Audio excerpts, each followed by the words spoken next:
I'm really excited to be having the creators of Perth's newest festival here today, the power couple who bring you Strange. For 10 days, the city's most unique spaces will be taken over to celebrate the misfits, the misunderstood, and all things strange. Get your freak on, this episode is going to be tantalizing. Hello, you wonderful adventurers. Today I'm pleased to introduce to you Jess and Glenn Watson for what's sure to be the strangest and best episode yet. These two radicals have created an event to spark people's curiosity for all things weird and wonderful, and they've chosen to showcase some of my favourite Perth artists and previous guests of the show like James Hastings and Hana Priest. Hana, along with Brittany Terrell and Flaminia Coicetto, are the newest three patrons to support the podcast on Patreon. Thank you so much, my dear friends. Hana is the priestess of the flame and the creator of Spun Out Festival that you can also get to know on episode 4 of this podcast. Minia is the co-lead of the synth band Measures of Distance and the creator of the Synapse installation coming soon to a good arts festival near you. And Brittany is a queen and a beacon of beauty with the voice of an angel that loves to give friendship.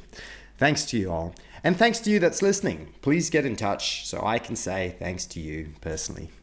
And thank you to Jess and Glenn for daring to create something extraordinary in Perth and showcasing wonderful and perhaps undervalued talents. During this chat, I hope to learn a bit about where the idea came from and how they managed to strike up relationships with sponsors and supporters to make it so. I'd love to hear from them about the pros and cons of taking on the lead role to create their own festival.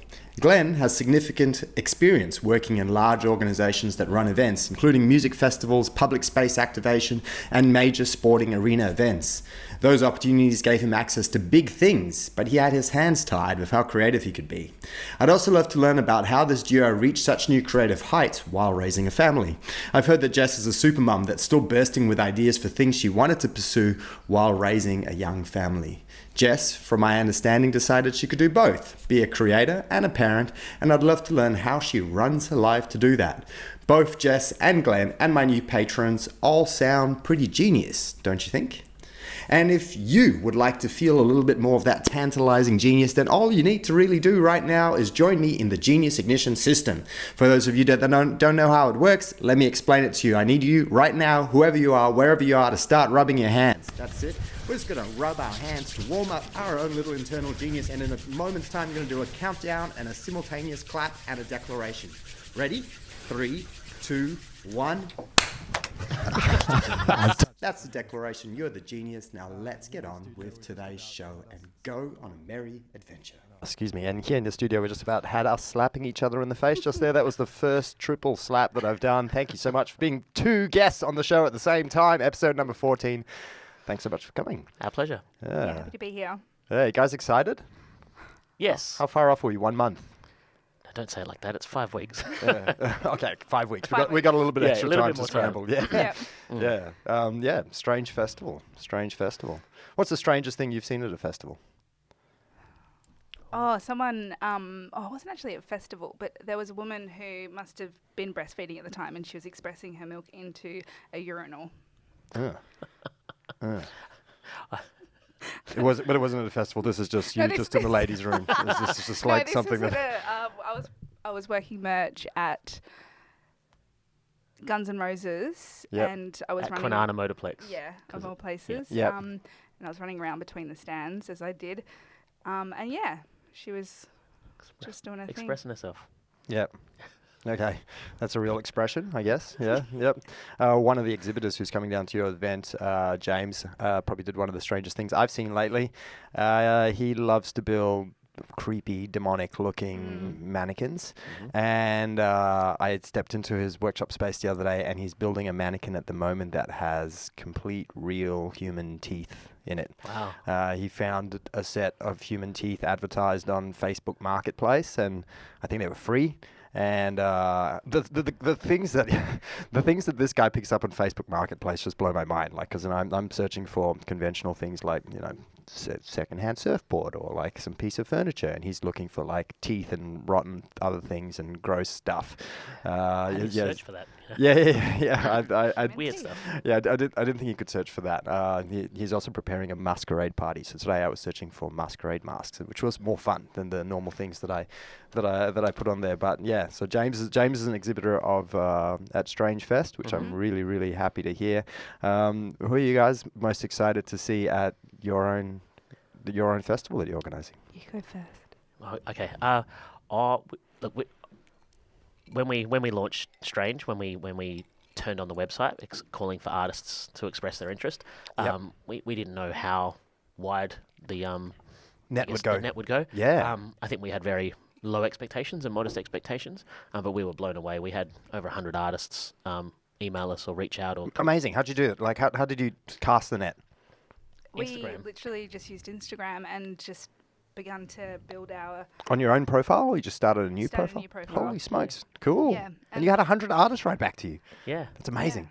So obviously culling the artists down to the amount of spaces we had available was quite a challenge. But I guess that net that we cast, we didn't know how wide it would go. We didn't know to what caliber of art we would get. But we were blown away. And I think there's not one artist that we had an inquiry from that we weren't impressed by.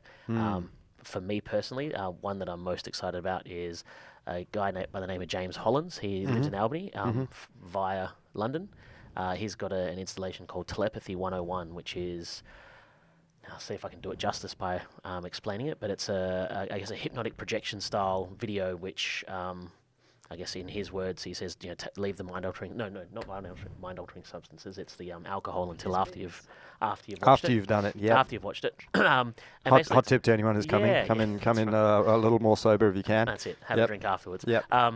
And very much it's a test of how long humans can hold their attention for something that's very complex and very mesmerizing. So the video itself is mesmerizing, hypnotic, epilepsy-inducing video, but then within it is text that you can read, and over the course of his installation in previous iterations, he's dialed up the complexities of the text to create a longer narrative, a longer story, to see how far he could push people's engagement. And the response was that there was no limit. People would just sit there and watch until it was over. So 15 minutes, 30 minutes of a complex narrative in amongst this very hypnotic, epilepsy-inducing video is something that we've seen on our laptop, and it's incredible. But to watch it in a basement space in one of our vacant shops that we use. So it's an experience that you can actually have via laptop, but watching it in the community feeling is obviously going to be way better. Yeah. Oh, look, we've experienced it on a laptop because he sent us the file to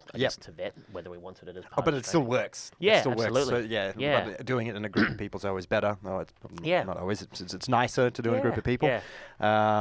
But yeah. So it's a visual art piece that he wanted to test people's ability to focus on a complex thing, and he found that you can just keep going. Even though there's noise and other stuff going on, the way that he creates it holds people in that spot. So I'm looking forward to seeing that installed and seeing other people experience it and seeing their reactions. Yeah.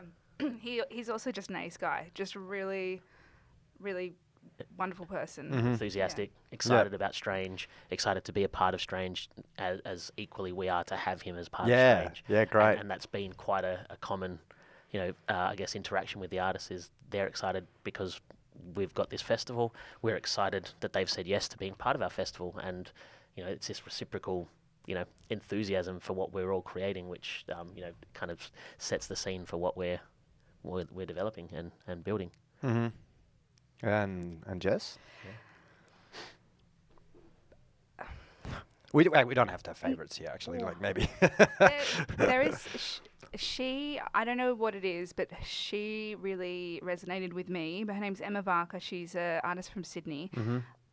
She does a lot of stuff with robotics, but she also does these amazing surrealist.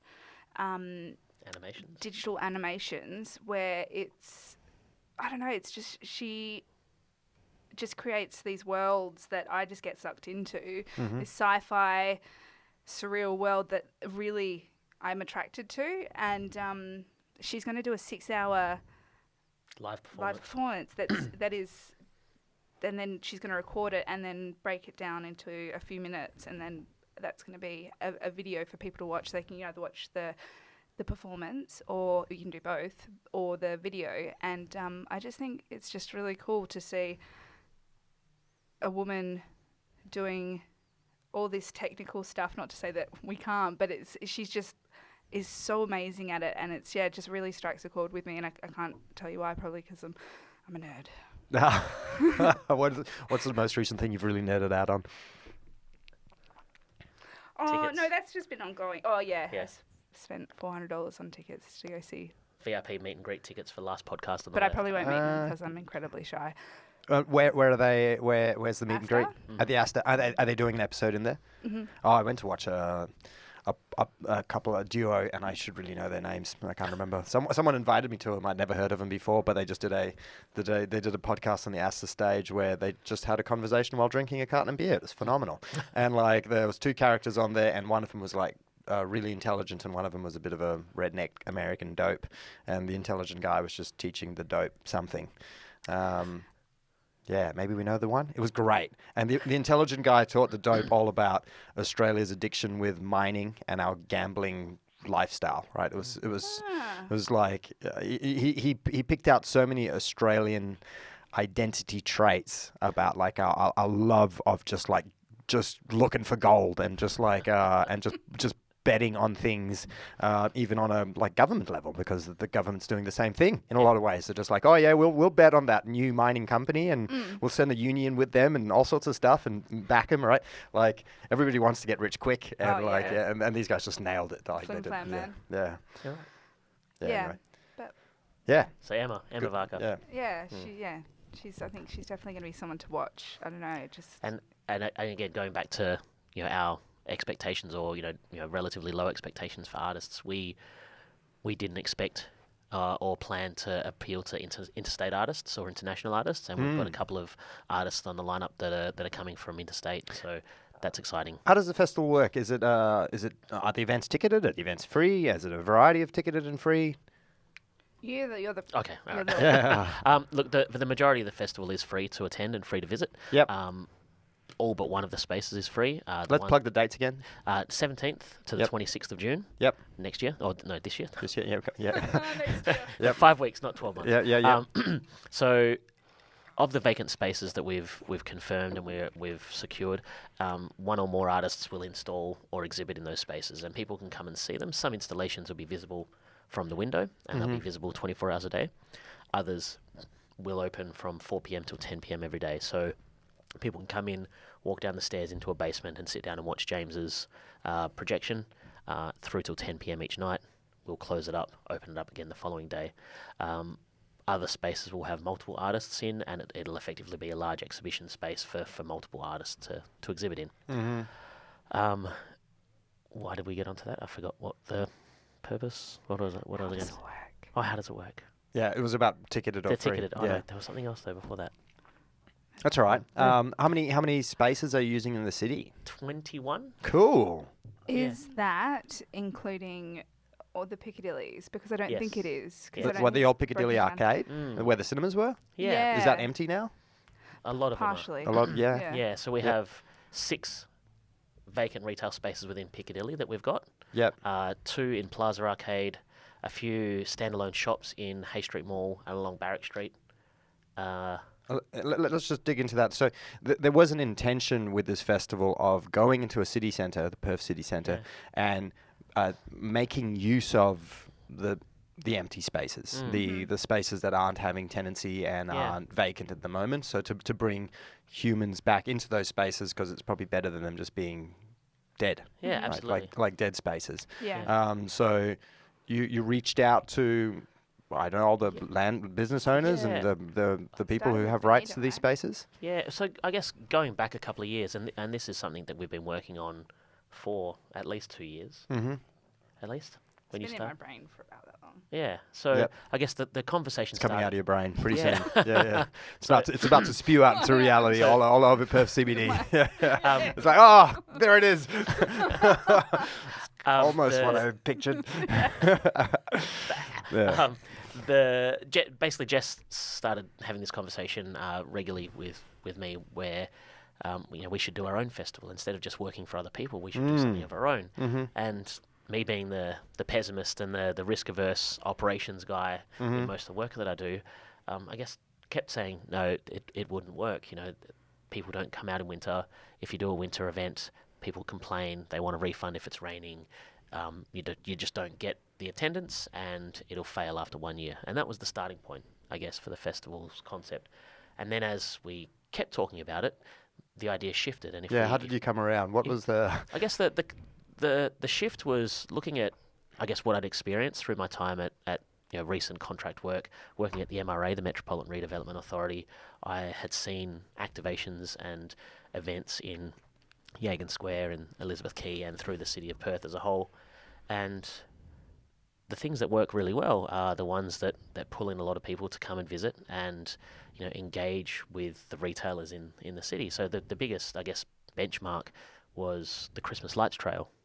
And that's really supported by the City of Perth, by the retailers, by the hospitality businesses in the city, and the public come in droves to the city. So that was the start of shifting from a performing arts event that won't do well because we won't sell enough tickets to what if we did something that people could come and see that was free to attend, and then it's not about selling tickets as to whether you're a success or a failure. So moving into visual arts, it allowed us to, I guess, reduce that financial risk of starting up a new festival, but still putting an event in the mall or at Yagan Square costs money.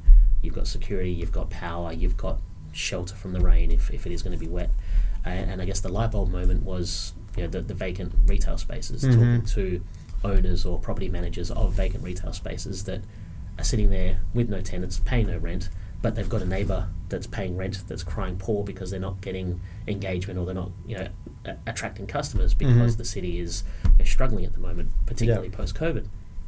So there's an organisation called Activate Perth. They're a not-for-profit funded by state government and by the City of Perth, and they have a program called Fill This Space. And Fill This Space is a program that finds pop-up shop entrepreneurs. Basically, one of the recent success stories is a guy that resells sneakers and Nike Air Jordans and things like that. And that program allows him to set up a retail space for basically no rent for 6 months, and if the business works, then he can set up a bricks and mortar store. So using that program, aligning with Activate Perth to use those vacant spaces, and that program allows us to use a space that's sheltered, secure, there's power, there's lighting, it's free of charge for a short period of time, and it benefits the retailers and the businesses around it. So that was the tipping point, I guess. Yeah, for him. Catch my breath for me. So was this idea yours, Jess? Yes. Not to be possessive over the ideas. No, 100% Jess. I did. Thank you both for the hookups with your friends. They speak beautifully about you both. It was really lovely to talk to your friends, to learn a little bit about you before this podcast. And I was talking to Mary. And Mary. She didn't want to say it concretely, but she was like, Jess has this latent creative energy that she just wanted to express in this thing. So it started to come out of you. It's about to be in its full realized form in 5 weeks' time. But as it was coming out, you were telling it to Mr. Logic over here, and he wasn't really dealing with it for a while. But at some point, you managed to, I guess, spread the contagion of the excitement of the plausibility for the success of this event to points that here we are sitting here now, and you've got 5 weeks and it's on. So what excited you so much about this, and what was it that you were wanting to see here? With Strange, it was one of these things that was born from just really, it was, there was, I'm trying to think of my words, because it's such a personal thing. I find it hard to kind of really express how it happened, because it was a sequence of really shitty things that just kept on happening to me, and I get back up and I get knocked back down and get back up, knocked back down, and I just felt so defeated. And then it was like, I want to do my own thing. I want to be able to express myself. I don't want to be working the job that I'm working anymore, because it was a very emotionally draining job, and I was just wanting to be able to express myself, but having kids and a house and all that other stuff just piling on top of you, you just find yourself a little bit lost. And I'm a very curious person by nature, and by having a festival that was centered around things that I'm interested in would make me more confident about how I feel inside. So that sounds stupid, but it's one of those things that I just felt like it was in me, and Glenn came around to the idea on his own terms, which is usually the best way for someone to believe in it as well. But yeah, sorry, I'm getting No, thank you for sharing your emotions and your passion. Yeah, I can feel it, and I'm very happy for you. Deep breath. It's all good. I congratulations to you both, on actually, taking the lead and pulling off a festival of your own and finding that creative outlet. It's great. Did that make any sense? Yeah. Something was churning in you, and it had to come out. And if you're doing, I was just verbal diarrhea. Yeah, that's how it works. You just got to keep putting it out there until it comes into form. So, some urge was in you, and it was not being fulfilled or able to be expressed in any other area. And that was one of the things I was excited to hear about from both of you guys. I heard about that story a little bit from Mary, and then I've also heard from your friends, whose name's blanking now, but Jared. Yep. That you've done lots of big event work, but it's always been for someone else under someone else's creative direction, and this is the first time where you guys have given yourself a huge launch of a creative license to be able to be like, well, okay, this is us calling the shots. I'm sure you still have to work with people, so it's not, but each other.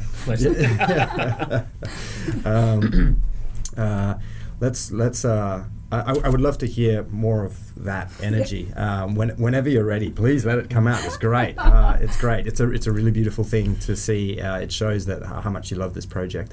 But we'll give ourselves a little bit of safe space for a moment. I believe that one of the things that was a inspiration for this was Dark Mofo. Is that correct? In a sense, purely because it was something that was so different to what we've experienced in Perth. I feel like with Perth, anywhere. Yeah, absolutely. But it's Tasmania, it's Hobart. It's that you couldn't have Dark Mofo anywhere else in the world. It wasn't just David Walsh as well. It's such a unique thing. And the thing I love Perth, and I love the city. I love everything about Perth, but being told by the politicians, you need to visit Perth, but then they don't do the hard groundwork of creating that culture and the for a reason for you to visit Perth and be a part of Perth, because it just doesn't exist at the moment, in my opinion. It's something that a lot of people are working towards and trying to build up, but it doesn't have the foundation of this great cultural centre, which it could, but it's just being told by Basil Zemplis, you need to come to Perth because we'll give you free parking. It's not that much. It's not quite going to cut it. No, it's not very inspiring. So it's kind of making it your own and taking ownership of Perth and building this cultural community that we could have if we had the people there to do it and the buy-in from the City of Perth. Just to add for anyone who is listening who doesn't know about some of the things we just talked about, Basil Zemplis is the Lord Mayor of Perth City. Is that correct? Is that the correct title for him? And Dark Mofo is a fucked up festival that happens in Tasmania, who's run by that guy that I just mentioned, David Walsh, who's a mega multi-millionaire who made his fortunes gambling, and in some ways he's doing what you guys are, finding that place to have that creative license and creative outlet. Just happens to be that he can bankroll himself hundreds of millions of dollars, right? So give yourself a little bit of time and you'll be there. We got to gamble. That's what we're doing wrong. But so Perth CBD doesn't have enough calling in for it. I've been following a little bit about an event that I'm excited that's going to happen in Western Australia, which is the Eclipse Festival, or not festival, it's not a festival yet, but the Eclipse event that's happening. And I've been talking to Tourism WA a little bit about that to understand why people might come here. And in the process of doing that, I've researched all the different stages of what WA has said is great about us. Experience extraordinary was one of the taglines that I remember stuck with me that I thought was pretty good. But then we obviously had COVID, so for a while it was do it in WA, which was like not inviting to anyone at all because our borders were part locked down for a really long time. So we've disenfranchised the rest of the country. Yeah, for sure. Yeah, we really have. I don't know. Our own tourism slogan was directly just at us, right? Be like, just hang out here. Like, instead of going to Bali, go up north. Wander out yonder. That was wander out yonder. Yes, that's right. Yeah, well done. I don't hate that. No, I think it's it's good alliteration. Yeah. No, it did. They're great slogans. But yeah, like it's lately it's been directed at the locals to be just like go and spend a bit of time outside the city. Perth as the capital shire, or capital city, is run by Basil, and Basil's giving us some reason to go and visit the city, but perhaps maybe not enough. Free parking ain't going to cut it. Yeah, and I think, as Jess mentioned before, there has been a constant message to support your city, to come back in, experience whether it's extraordinary or not quite extraordinary in the city and beyond. There's been a willingness or a desire to see something happen, but then the follow through has always sort of fallen over. And so whether it be that the City of Perth didn't have the resource to do it themselves, but they wanted to support other operators to deliver something, or if it's the business community or the arts community would love to create something, but then something was missing, or the timelines or the bureaucracy or the approval process was not there, and it didn't quite see its way through. So I think it's something that the timing is right, and it's I'd love to say that we designed this and created it to be on the other side of our COVID Omicron peak, but we've been fortunate enough to land on the other side of a very dull and dreary time for the state, and we can really kind of hopefully galvanise people to get behind it, be it the community, be it the city, be it the arts community or the public. It's, a lot of Strange has been a lot of just lucky chances. It's I feel like it's the right time for us and for what we want to do. And the support that we've had from everyone has been just galvanizing. It just really every time we've spoken about it, we've not had anyone be pessimistic or a naysayer about it. We've always had enthusiasm, and that's from anyone we've spoken to, and the artists and the businesses and everyone else as well. And you've partnered up with City of Perth as a sponsor for the event. Are there other official partners who have got skin in the game? Is it your skin in the game, or? Definitely our blood, sweat and tears. We're and look, I guess we'll be upfront and honest with our funding. We applied to the City of Perth last year for funding, and that was in April last year. So the formation of, I guess, the creative process that Jess went through to come to the realization of the name and the festival, and me coming around to us doing our own thing with those, I guess, operational hurdles that I needed to overcome personally before I kind of bought into making it happen. That was April last year. We applied for funding from the City of Perth, and we found out in September last year we were fortunate. We were awarded funding, and that was $33,000 from the city, and then a little bit of in-kind venue hire and fees to be covered as well, to a total of 40. So the City of Perth is one of our two major sponsors. The only other major sponsor we have is Forest Chase. So Forest Chase is the shopping precinct next to Forest Place, and they've sponsored us $20,000. So that's allowed us to, I guess, pay a participation fee to all the artists that are involved, to engage Hana and work with Hana to deliver our Forest Place centrepiece, which is probably one of our biggest budgetary parts of the festival because it's such a big operation.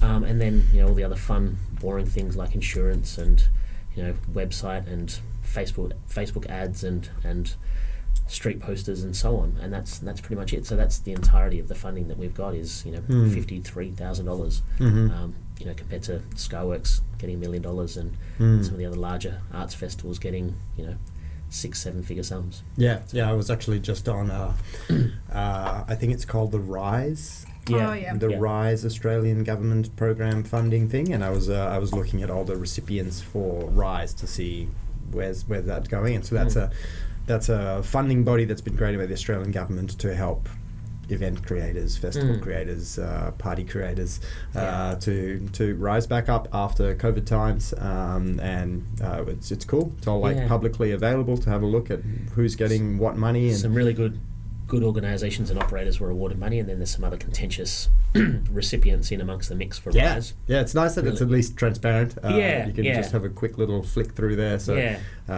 was really nice to see some of my some of the event creators that I love around Perth being on there. So awesome. Blossom Festival, I think I saw them for a good 6-figure amount. I think it was like that, and so Wild Camper was like that as well. Yeah, and I was recently at Out of the Woods Festival, which was fantastic, and they were very largely supported by that. So it's great. Very, very cool to see. So and it's just good to be coming out of COVID and see those events come back after so long of not being able to do them or having to compromise how they're delivered because of the restrictions during COVID, be it borders or event restrictions. So it's good. Just before we finish on the other supporters and partners that we have, I guess they were the two financial sponsors, but in addition to that, we've had support from web design, which is Creative Canary. We've had support from marketing and PR, which is Kin & Co. We've had support from production and AV, Audio Technique and Lux Events, and then from a beer and wine, Rocky Ridge and Local Weirdos Wine have supported us as well. So, and I'm sure I have no doubt that I've probably forgotten one, but I had a quick scour of your website. It sounds like I'm picturing most of the labels there. But look, those supporters are all, I guess, people that we have established relationships with, and this festival, there's no way we could have pulled this together without the support of all of those people. And it's on paper and the way we present it, they're sponsors, but they're friends and they're industry peers that are coming along for the ride with us, and that's no different to the artists that we've got coming along as well.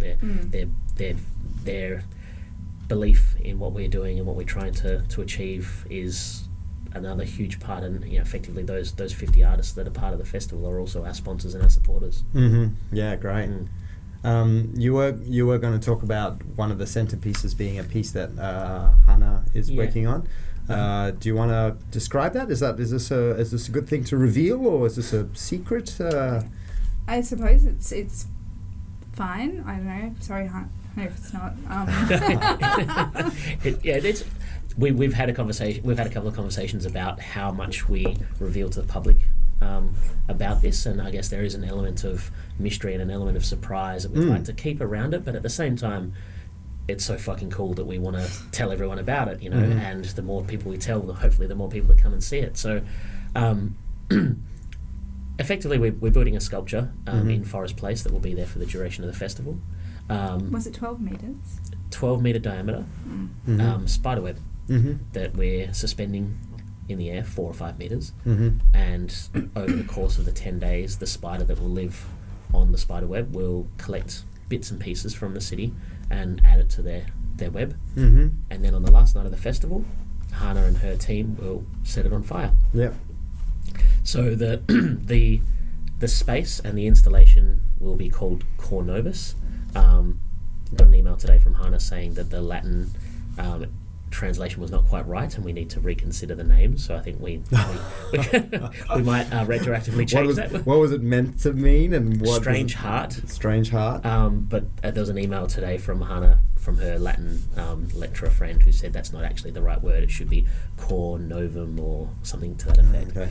So yeah, we may retroactively change that, but I think we've become quite attached to Cornovus. It depends what it means. Well, yeah. When I saw it, I thought it was some kind of play on coronavirus. I was like, there's too many letters here. Think of that. How did you not think of it? It's just like you just have to be a little dyslexic for just a moment, and it looks like it says coronavirus, and I was like, why didn't we know? But it's not coronavirus. It's Cornovus, and then I'm like, what is this about? But that's great. And if it is coronavirus and setting it on fire, I'm all for that. Yeah, that's a good point. And that was the plan the whole way through. true. That's right. You're gonna do a burn in the middle of the Perth CBD. That's absolutely Fever wonderful. dream. Yeah, and so the Cornovus is the name that we would carry through year after year and kind of recreate a centerpiece for the festival. And so Hana's, I guess, piece for this year's Cornovus is called The Feast. And so the feast is the spider on the web collecting the bits and pieces from the city. So there's a body of work around it that we're fleshing out and adding narrative to over the course of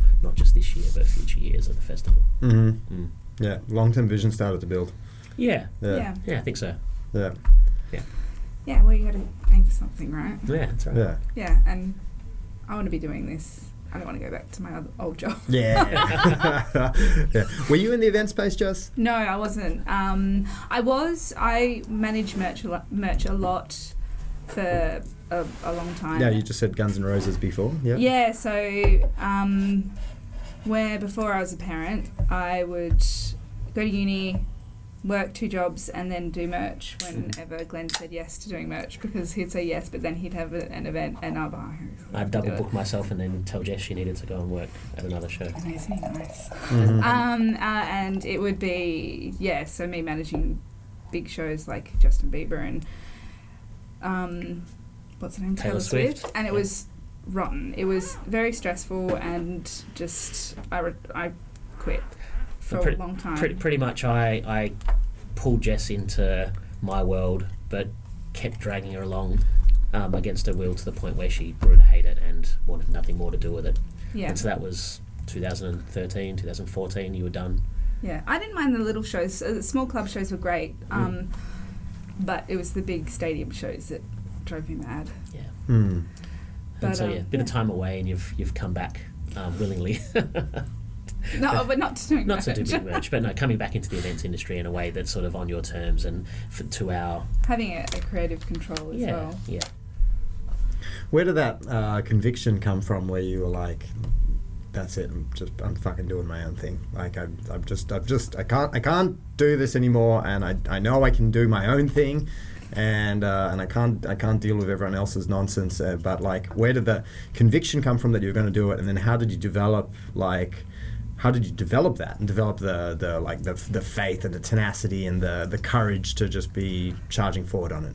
To be honest, I was working a very stressful job, and it was little thing that would, just like anything, there was just little things, and when I used to foster a lot of kittens, I still happily do, but I bottle feed them, and I had 3 of them, and one of them died whilst I was at work, and it was just the reaction to that from because I worked at a animal welfare organisation. I shouldn't say too much, but the reaction to that really annoyed me, and I was like, you know what, why am I doing this to myself?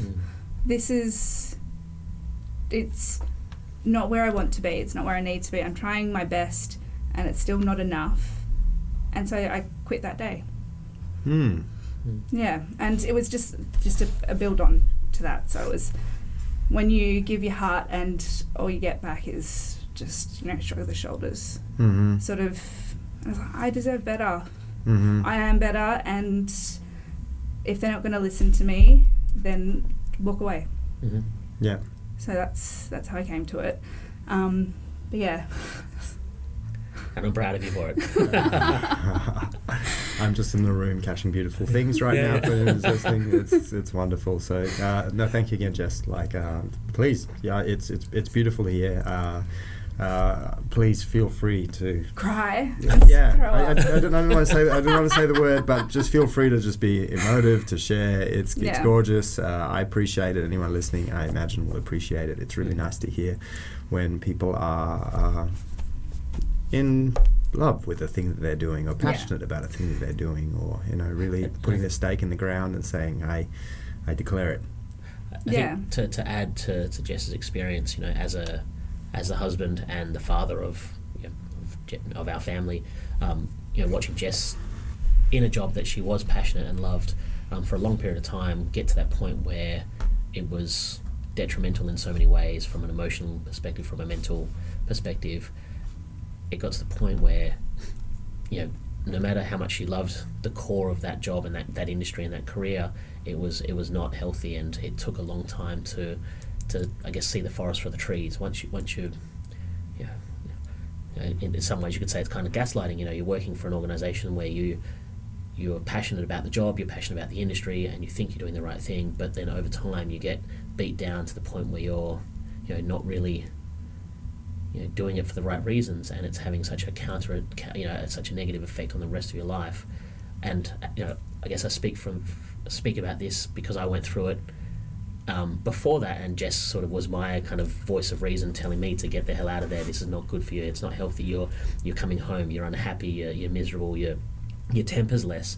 And for me to get through that, and then a couple of years later see Jess go through the same thing, it was really something that we tried to work through and got to the point each other home. Yeah, and then when Jess finally bit the bullet and pulled the pin, there's that conflicting emotions and decisions that have I done the right thing? What am I doing? Why should I give up this job?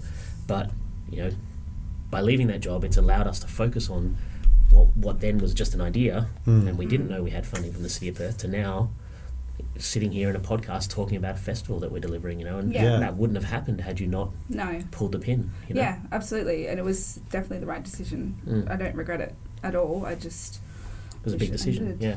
Differently, and it didn't happen the way it did. But I didn't rage quit.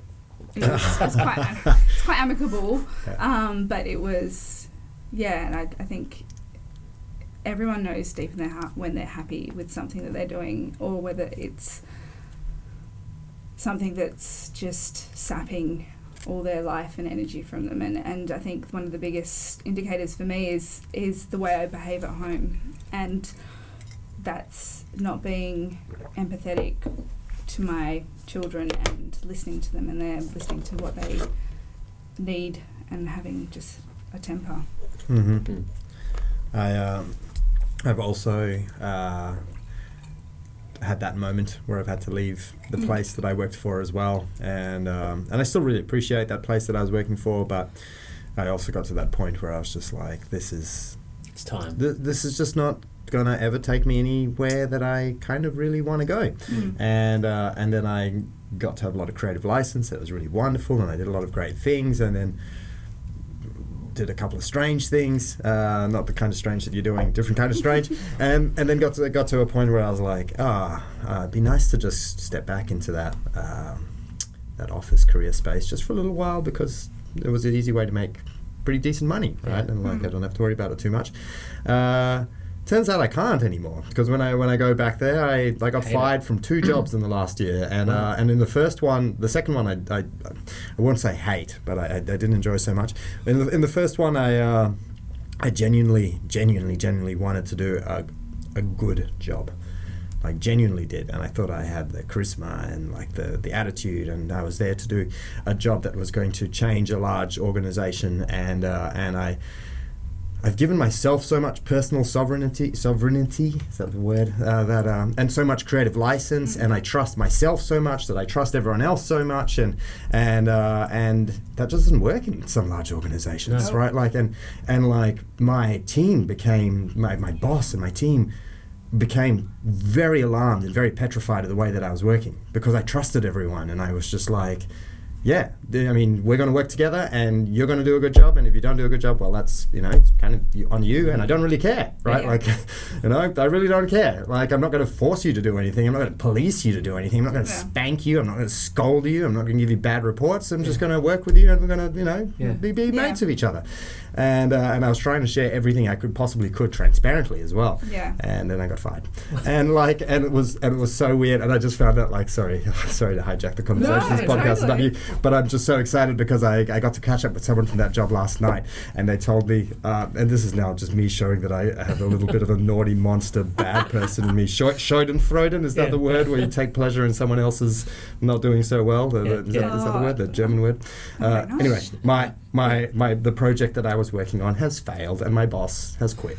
And I was like, well, if you're gonna fire people for like wanting to work transparently and friendly with people, then there's something in the issue which made me feel really great. And I was like, and if it's not the the Schnaden fruit or whatever. Yeah. It's purely just knowing that you made the right decision. Or Well, if you quit instead of being fired, it's like, okay, I left. I wasn't sure about leaving. Yeah. I had my second doubt. I had my doubts in the weeks to follow, but now 3 months later, 6 months later, I look back and know that I made the right decision. Yeah, I mean, I was totally fine with it. In that job as well, it was the first job that I ever had where I had my first 2 panic attacks. Yeah, right. During the job as well. And that was a fascinating experience to go through as well. It's not really an experience that I would wish for anyone to experience, but it happened. And yet, because there was a lot of kind of gaslighting going on, essentially, because at the point where I think people realized that I was not controllable, then I was getting really mixed signals, right? Like, really mixed, and like, and I believe that my intention was always good for my employer, but yeah, I just didn't fit into the yes sir, 3 bags full sir model anymore. So I'm a big believer in trust, and encouragement is the best way of getting the best out of people.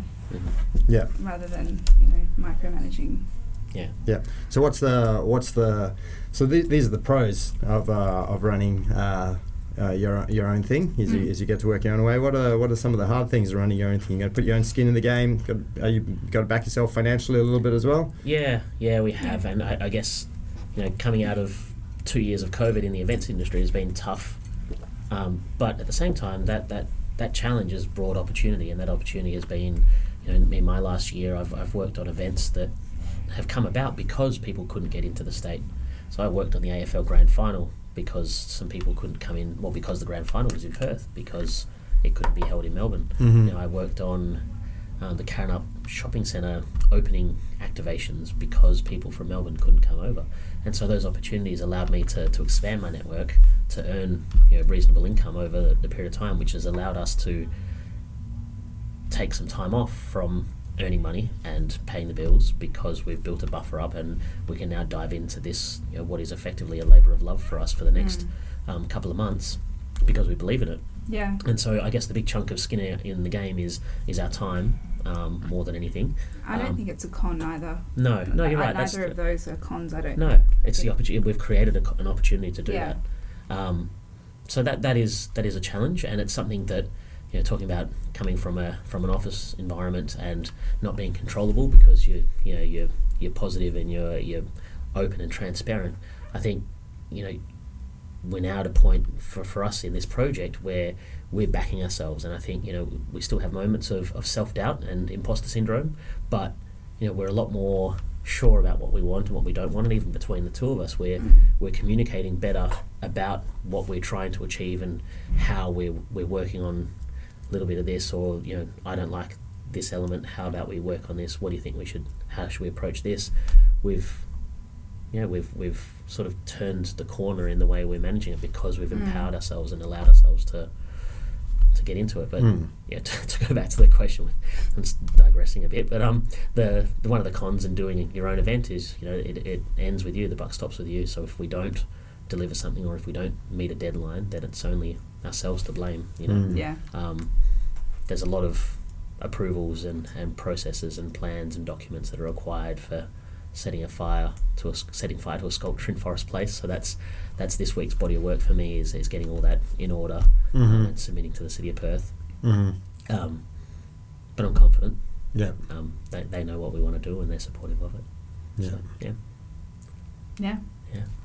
I don't know. I've been enjoying all of it, really, except sometimes feeling a little bit stressed. But it's been such a great experience to be learning and to be meeting like-minded people, which is strangely, it's something that I've not really had much of all my life, because I think I am just too introverted. You're an introvert. And I'm not very good at making friends. But yeah, it's just having that experience and learning, and just being a part of something bigger that's bigger than you, and creating a bit of a legacy, I guess, in a way. Maybe. Yeah. Maybe not. Aim high. But that's okay. Either way. it's fine. It's just the journey for me, and I've enjoyed it. It's an amazing way to connect with a bunch of cool people and work on a crazy project. Yeah.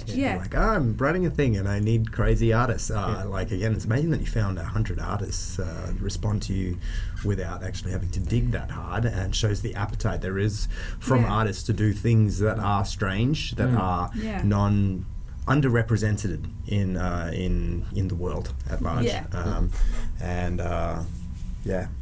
Yeah, and it all has its merits, and I think everyone is curious about this sort of art, but it's, I don't know, it's allowing yourself to be interested, and I might just be being very subjective about it, because that's how I feel about it, and it's, if you just let yourself enjoy these things other people come up with, it just is amazing and so much fun. I don't know. What do you reckon the key is to creating a installation or a piece of music or anything artistic that enables someone who would normally be closed off? Because that's a big thing in your festival, is to stoke that curiosity. What do you think are some of like the key features or the key elements of something that makes someone curious enough to go and look at something that they would normally just brush off or slide past without really giving it a second thought?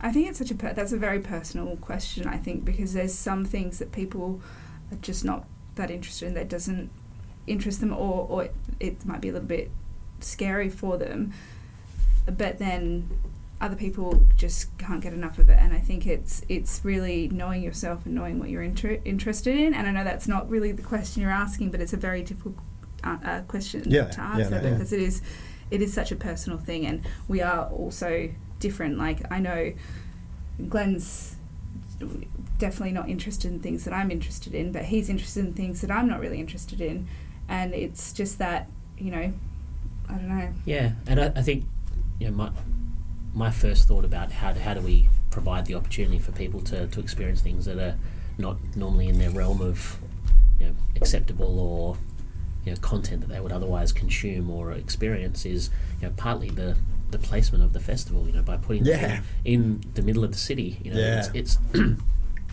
in some ways we want artwork to be installed in places that people can't not see it. We want it to be obnoxious enough that as you're walking through Piccadilly Arcade, there's that video playing that's loud enough that you can't ignore it like you would an ad from a mobile phone store. People can ignore a lot of things. Yeah, so but let's we've got a great capacity for that. But if we can push it a little bit and hopefully just get in the face of people, and so they might turn their head, or they might experience something, and then that forces their hand to experience something that they might otherwise have avoided or not paid attention to. So, and I guess the whole intent of creating a festival that takes over the city is, it's not just in that arcade or that shopping centre or that precinct, it's citywide, and you can't escape it, you can't avoid it, and that some of the parts is bigger and better and more unavoidable than something happening over here in that venue and something happening over there in another venue. Yeah, I've done some work recently as a promoter. So I was one of those people who was in a shopping mall that would try and get you to come and sign the thing, right? Oh, yeah, you know the ones. It's just like, and they're the type of people that if you're anything like me, which in this instance I feel like almost everyone will be a little bit like me, is when you see those people, you just try not to make eye contact and you try and walk around them in a wide berth. I feel like that's a normal human response. And it was the first time that I ever was that. I was on the other side in this thing when I was working this promotional role. And I guess people are busy. They've got enough shit going on in their lives, and there's mistrust there, and they've been taken advantage of too many times, and all sorts of other stuff. And I guess something nice about like an arts festival is you're just actually wanting to give something nice, right? Especially in a free festival or largely free festival. It's just like, hey, just come enjoy something different that's just here for you to enjoy. There's no nefarious, malicious intent here. We tried to put together a bunch of cool things for you to enjoy. Come and see it if you like. But the problem is people's guards are just like up, Yeah. up above their eyeballs, like pretty often. So there needs to be something that just gets them for just long enough that makes them go, I'm going to look at that. Yeah. Right? And Yeah. I'm going to see what this is about. Yeah. Yeah. So, Yeah, I don't know. safe space. Yeah. Yeah. And creating escapism as well, it's, again, quite a personal thing, but I think every person has their escape thing that they do to get away from the reality, and being able to create that through art, I think is part of the reason why I enjoy the artists that we have so much, is they're creating these moments in time where you can really just immerse yourself in something that's, you're like, I wasn't expecting that, but I really enjoyed it and I couldn't tell you why. Mm-hmm. Yeah. Yeah, so I don't know. That's how I feel. And press pause. Or Yeah, yeah. and then just enjoy it, because otherwise what's the point? It's almost like it's a habit that is good to develop in oneself, just an ability to like press pause every now and then, because if some people are like on the constant go, which a lot of people operate in that mode all the time, getting their attention off the busyness and the stress of life, like you almost got to shock them. And hopefully Strange will do that for some people, because some people can probably walk past the clown and the juggler, and they can walk past the drag queen, and they can walk past other things, but then they might not be able to walk past a spider web, or they might not be able to walk past a mannequin that's got human teeth in it, right? Like, so they might be like, whoa, what is going on here? Like, something has got my attention, and then you can immerse them. Engage. You know, in in a thing. Just the buy-in. We'll get there. It'll be fine. Yeah. It'll be fine. My the buy-in, did you say? Yeah, just the buy, like people just, kind of investing themselves into what we're trying to do, and trusting us that we're not trying to do things. See our poster, be curious, stumble across one of the spaces, and if it intrigues them enough, then they will hopefully buy into the concept and go and see more spaces. And tell other people about it. We'd love to get as many people to see Fet Strange as we possibly can, but I have no doubt that a lot of people will dismiss it, or they won't hear about it, or they'll miss the fire at the end of the burn, and that FOMO should hopefully create a greater desire for people to want to check it out and to experience it next time. When we come back, we definitely come back. It's kind of like the little things. Have you got any of your exhibits gamified in any way? Do you know? I'm not sure that's the correct word, but like kind of maybe barracks. Yeah, in an interactive way where people. Oh, and Caroline Biggins. Yeah, and she might not do the AR okay. thing. So yes, some of the pieces are interactive to a point. So James Hastings, he's using the throne. So there'll be at the very least, a lot of the installations will be Instagrammable, photo, social media style posts. But then we've got one installation from Steve Berrick, who the installation is driven by people putting their phone on a plinth, and the radio waves from your phone will manipulate the projections that formulate part of the installation. So that's another. And also let you know that your phone's radioactive. Or exactly. Something like radio waves, It's educational. And then we have another installation from a gentleman named Marcin, who is creating a tunnel with kind of elastic material, and you walk through the tunnel, and as you touch the elastic, it kind of responds and reacts to you. So that we'll have that installation as part of a larger space with other works within that space. Carolyn or Caro has some cutout works, I guess, that she had QR codes and interactive, like this sort of interactive augmented reality app, but I don't think that's going to be realised for this year. And then gamified, we could also, maybe potentially a Dungeons and Dragons night. Yes, I forgot about that. At the basement, the underground. This sounds like a plug worth plugging a little bit more. So all of the stuff we've Glenn spoken doesn't about. know what he's talking about. So.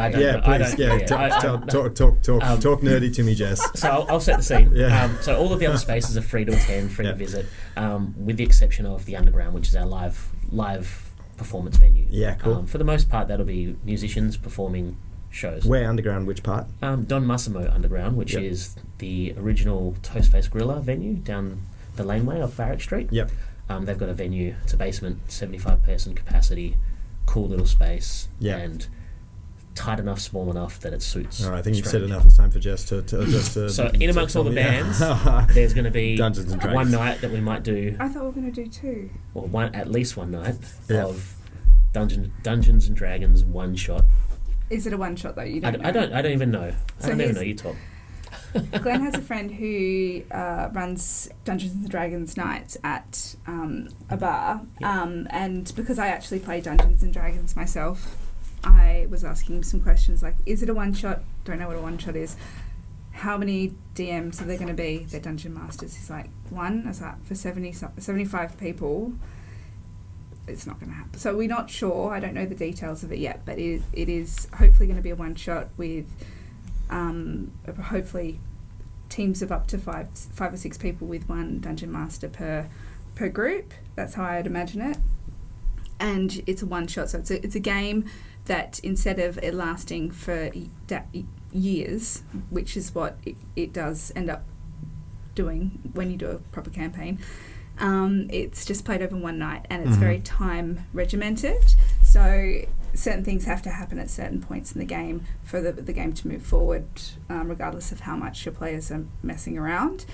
So yeah, it's all right. fun but a challenge. I have just learned. I think I have just learned something that I haven't known before.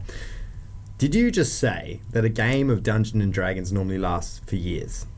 Yes, not like consecutive. Like it's you say I play. We play every week on a Tuesday. Every second week on a Tuesday. And the one game will go for years. Yeah. So. Holy smokes! I didn't actually know this about Dungeons and Dragons. I thought every game was a one shot, so like a one night game. So it just builds and builds because everybody's immersing themselves into some kind of character and then like playing in character a lot of the time. Yes. And yeah. Yeah, so a campaign lasts a very long time, and we've just gotten to our 1 year anniversary, and we're only just on to chapter 2. Out of how many chapters? Hang on, are you it's playing? 10. Do you, No, you know, no. What would you say about? Actually, no, let's not do that. You've got so you're going to have a big Dungeons and Dragons thing. So we're looking for the Dungeons and Dragons community of Perth to come out to come play, and you're wanting to see people in their characters already arrive in characters. Is that how it works, or? Well, like, it depends on how it's run. I need to speak with this man that Glenn knows. To be Yeah. fair, but how would you like it run? It depends, because if it's not, because it would be great to have people who've not tried it before to give it a go, and you would be given a character sheet with a. Is there a name for a person who's not played Dungeons and Dragons before, like a muggle? I don't think so. Yeah. No. Yeah, let's just call them muggles. No. What's a good ratio of muggles to experienced players on a game?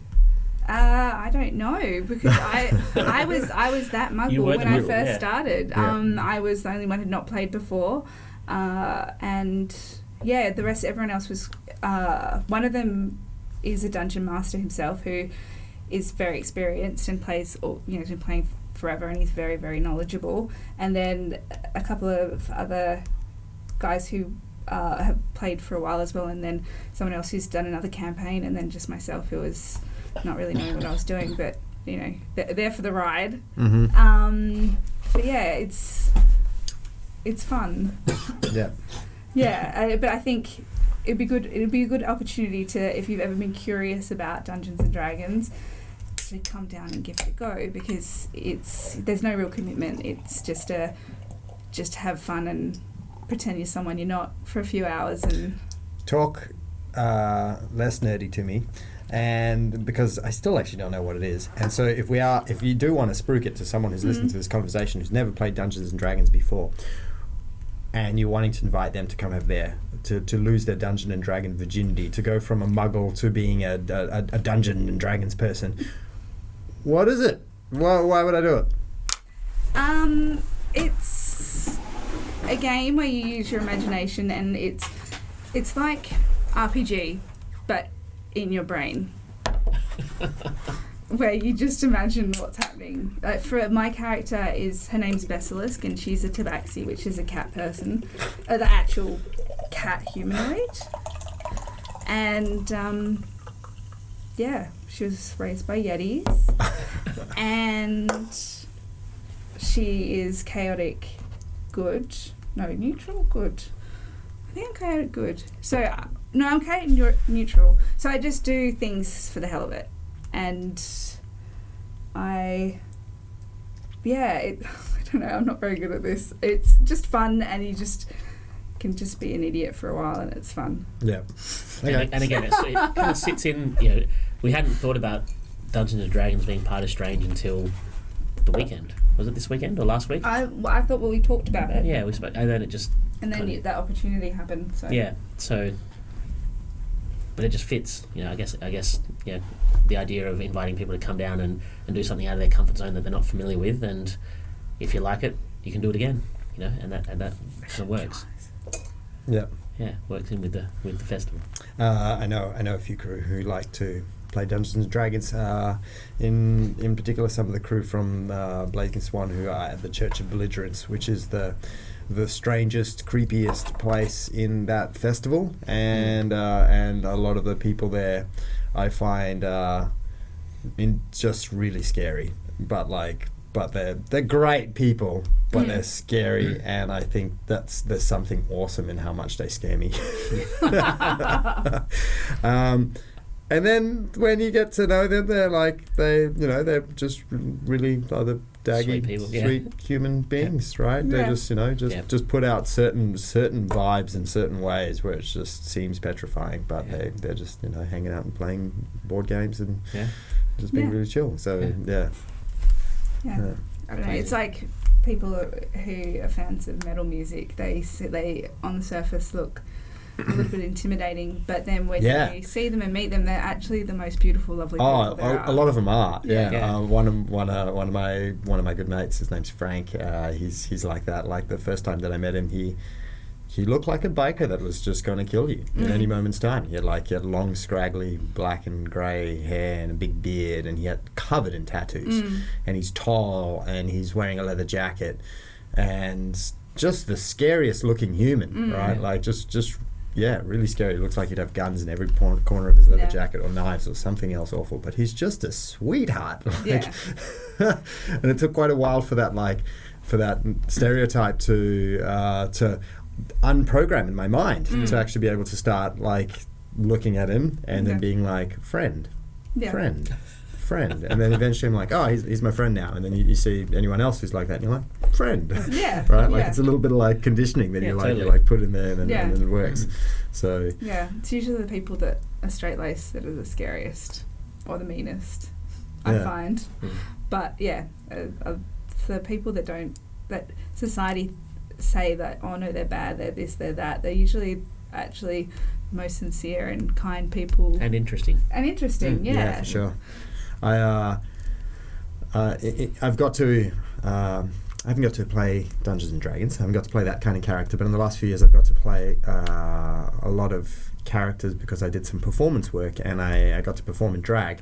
And I was the person who, we were talking about the promoters before, and you'd see a promoter and you'd walk away from them. I was the same kind of person if I saw a drag queen, and I can distinctly remember seeing them when I was in Phuket in Thailand, and just walking a wide berth around them, because I'm just like, I don't know who you are. I don't know what you want from me. I don't know. Do you want to touch me? I don't know what's going on here, right? And then all of a sudden I wound up being a drag queen. And that's a little mystery of life to take me into that place. And then next minute I'm walking up and down the streets as a drag queen. And then you have that experience where you're seeing the old me just walking really far away from me, right? Just going in a wide berth around me, and I'm like, there I am. But now, I know that feeling. But now I'm over here, bitch. And you're in a better place. Yeah. It's interesting. I think if people gave each other a chance and you consider where that person was to compare to where they are now, you always don't. I'm trying to think of the words, but with people, I try to treat them like you don't judge them on their successes, you judge them from where they've come from and where they are now. And it could be a small, what seems like a small thing to you, but from you know, having, I can't think of an example other than drug examples, but having, you know, an addiction or a something going on in your life, and then going from maybe having a problem with addiction and then getting a job and, you know, getting yourself started instead of being so successful that you're earning all this money. But it's like that huge from there to there is huge for them. But it's, I'm not making myself sense. But you're stepping in the right direction. Yeah. And you just want to see that people are making steps. Growth. Right? Considering that. And you can see people step in the wrong direction as well, right? Like, yes, I know I've definitely done that a few times in my life, and people are watching me being like, mate, you're totally walking in the wrong direction, right? Like, Mecca's that way, and you're going that way, right? I'm like, I know it, and I'm still walking the wrong way, right? Just being some kind of, Yeah, you can get. Yeah, I don't know. Have you ever considered playing, or do you play characters at work, where you like bring a different dimension of yourself into a work environment because you're like, you know what, this situation calls for boss bitch, and you're like, all right, I'm just gonna like drop the regular normal version of like me who I play and just play someone else? In my day job, or in like, because it would be very hard. We're just talking character play. Character play, okay. Yeah. I mean, like we were talking characters for a little while on Dungeons. So I did it in the. I talked about it this weekend, and then I did it this week. I did it in the surf. When I surf, I'm like this really meek, shitty person. I don't know why. Like, and like in a lot of other areas of my life, I can be big and extroverted. But when I go surfing, I can doubt myself too much. I can be a bit too insecure out there. I can think that all the surfers are really like cool and I'm the only non-cool one, and like then I just like sit on a bad wave and I just perform badly. Yeah. Right, like pretty often, right? Yeah. And like it's not great because I like surfing and I'm actually not bad at it. But the last time I went out in the surf, I was like, you know what? I'm just gonna be like one of those surf jocks. I'm just gonna like pretend that I'm like the big charismatic John Florence who's just gonna go like out there, kind of chaos magic sort of thing. Yeah, I'm just gonna paddle through the break and just chat with everyone like I know them, and then I'm just gonna like call it my wave, and I'm just gonna go, and I'm just like, and it worked. Yeah, right? that's chaos magic, man. Chaos magic. Yeah. Is that the way you invoke a persona or a personality? I'm probably not doing it justice or explaining it as well as I could, but it's evoking a personality or persona to achieve the thing that you want to achieve. Yeah. You reckon that's what a lot of like exhibitors that you're going to have at Strange are actually doing? They're kind of like living these split lives where probably. Like, or are they just strange all the time? Column A, column B. I think column A, and I think for me it's encouraging that side, whether it's all of you or just a part of you. It's, you know, encouraging that and embracing it and loving it because it's very important. Yeah, and just getting it out there and not normalizing it, but just by putting it in the public space and the public realm, it makes it a little bit more acceptable, a little bit more understood by the people that otherwise don't understand it. And I think that's a great byproduct of what we're doing. Yeah, definitely. Yeah, cool. All right. Well, I think that's probably a nice little like landing point. Is there anything else that you guys would like to share that you might have thought about Strange before coming in? No. I just thought about not throwing up, so I didn't think of much. Just think about feeling really relaxed instead. Actually, just think about nice deep breaths and something delicious. Yeah. Cool. Let's give it one last plug. What's the dates for it? 17th to the 26th of June. 17th to 26th of June, all over Perth City. All over Perth CBD, around what's the the best way for me to work out where I'm going to find you? Like, how do I rock up the Jump onto our website, strangefestival.com.au. Jump on Instagram if you want to see a little tease of the artists that we've got on board. That's at Strange Perth. Jump on there, follow us, talk to us. We'd love to see you. Come and be strange. Yeah. See our square pegs. Shout out for everything. Shout out for all the strange people in Perth. Come hang out. I know there's lots of lots of strange people are looking for a place to hang out, so here we go. Yes. Thank you so much for the work that you guys are doing. Huge congratulations for taking that leap. Wishing you lots of love and success. Well done, guys. Thank you. Cheers. Cool. Thanks. There we have the creators of Strange, Jess and Glenn Watson. They are legends. I hope if you're in Perth, you go and check out their festivals. On Patreon, I'm also putting on a bonus conversation I had with them about their ideas for the Ningaloo Eclipse Festival, which, as you know, if you've been listening to this podcast, is something I'm quite interested in documenting the creation of. So we have a great conversation available there on Patreon. Do come and check it out on that channel. Thanks so much for listening. Lots of love. Stay tuned. Coming up, we are going to have a whole bunch of little excerpts about how to have fun on Ningaloo region while you're up there for the Ningaloo Eclipse Festival, what the best things to do in the area are for the natural phenomena. And I've also got the CEO of one of Perth's largest arts festivals, that's Perth Fringe, coming on the show very soon. So those episodes are all coming right up. Thanks so much for your support and for listening. Please reach out, get in touch. I want to say hi. Lots of love to you. Bye.